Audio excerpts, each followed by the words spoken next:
Good evening.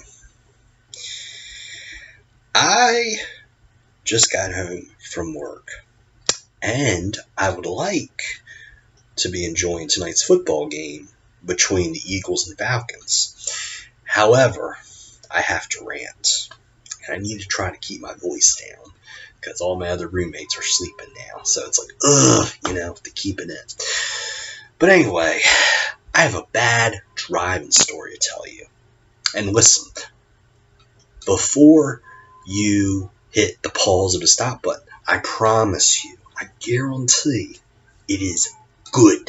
Very good. Okay. So I'm driving home from work, and I'm coming up NC Route 68, just west of Greensboro, around the PTI airport area. Okay. Route 68 changes from a boulevard, okay, with traffic lights to a 4-lane expressway with no traffic lights.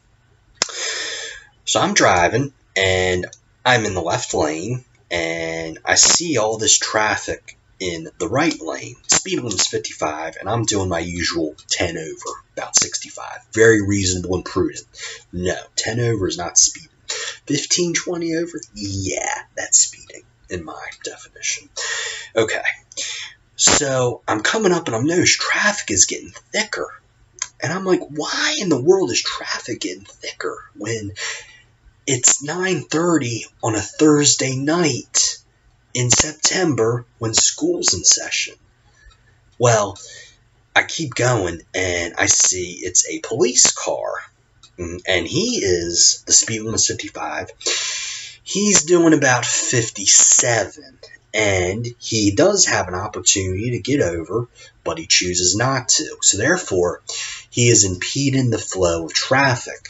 That's why traffic is so thick in the right lane. He's impeding the flow of traffic. And cops, listen, I have the utmost respect for law enforcement.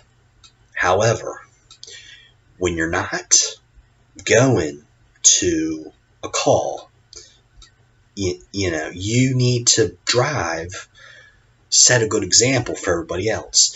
And doing that, even though, unfortunately, there's not a left lane law in North Carolina, there should be, but you need to at least try to be courteous as a driver. So what you should have done is, get in the right after you pass everybody.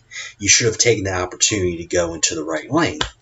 Okay, now, this story does not end there. It gets better, okay? So I have to make a quick lane change because my exit's coming up, and there's all this thick traffic, okay, in the right-hand lane.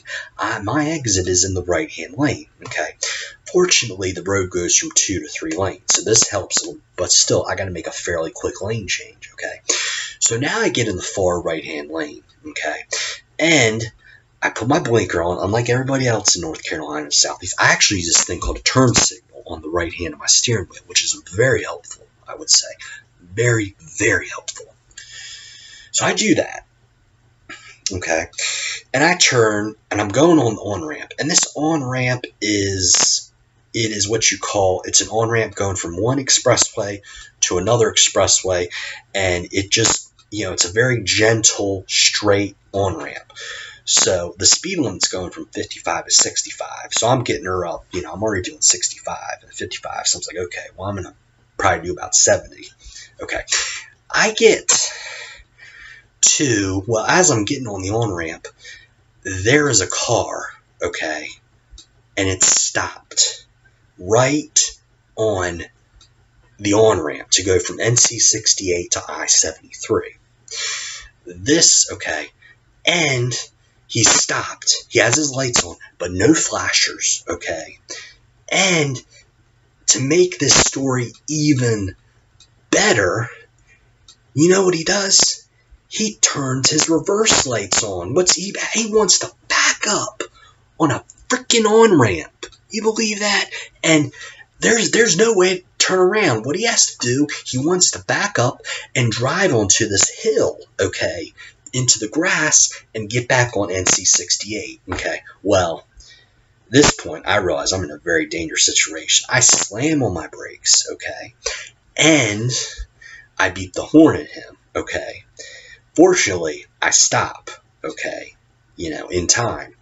And what I do is I roll my window down and I yell at him and I say, you need to move forward. You cannot back up here. Well, it was a little bit more violent than that, but you get the picture.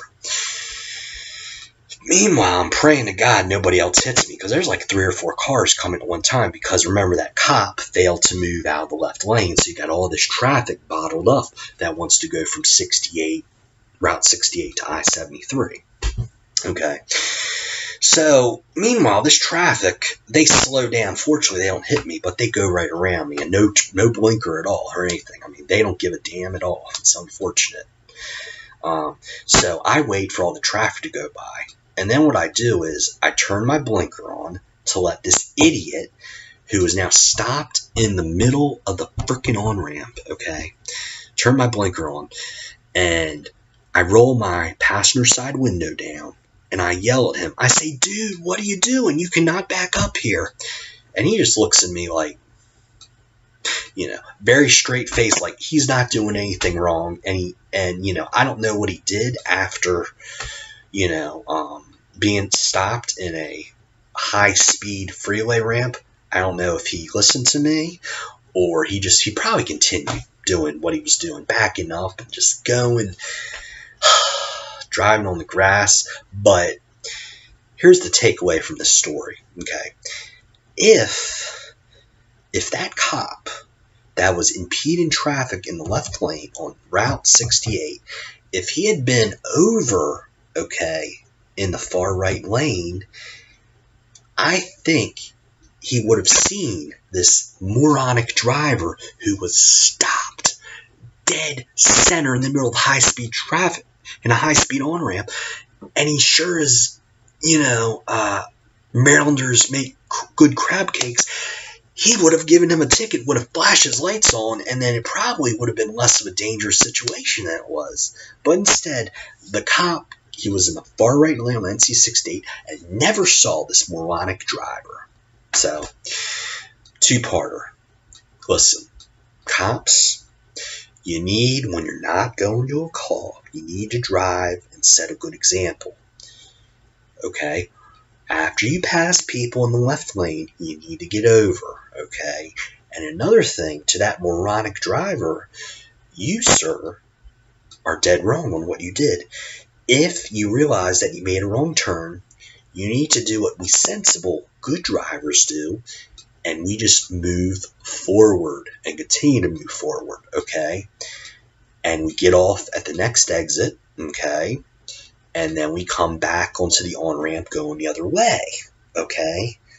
I mean, really, this is just absolutely pathetic. So, anyway, I had to rant. If I didn't tell this story, I would not be able to enjoy the football game tonight. I wouldn't be able to sleep tonight. I just had to get this crap off my chest.